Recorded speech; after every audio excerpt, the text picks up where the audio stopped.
This is a film that really shows the personal as political. Oh, yeah.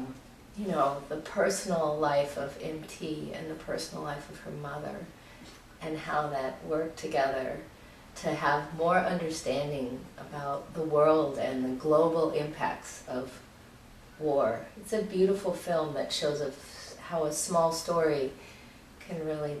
Well, and I'm sure it's affected her whole life and her mother's life. Yeah, her mother was very brave Yeah. to do this film. Yeah, she really was, because as MT said, she was very hesitant to discuss it.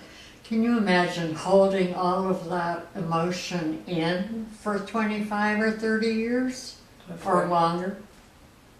No. It's not right. I'm sure it took a great toll on her life. Yeah. And she's one to be greatly admired for. It brings back so many memories to me, because I lived 150 miles away from the test site, and we saw the flash, and that was so scary.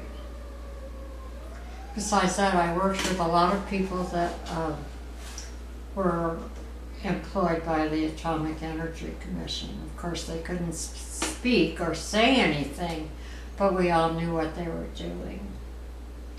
And I can remember being at China Lake and reading about the sheep in Utah. They had found a whole pasture full of dead sheep. Yeah, we saw that in the film. Yeah. But they wouldn't say it had... They never have said that it was, I mean, they pretended like, well, I wonder what happened, which I think is terrible. I don't think people that were working on the atomic bomb thought about what it would do to a whole city.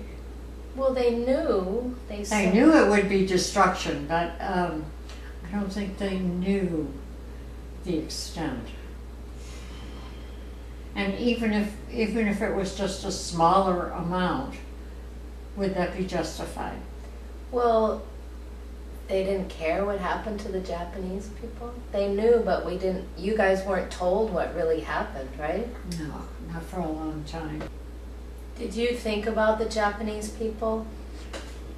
You know, I think we were so happy that the war was over that we didn't realize what the destruction was or what it did to the people in Japan. And there was a lot of anti-Japanese feeling at the time. Well, Miss Okada in the film is so gracious to forgive Americans. Yeah, you know, if I had my way, we would have a woman president and no wars. I mean, think about it. During my lifetime, we've had the World War II, in which your father was overseas for 26 months. And then we had the Vietnamese War.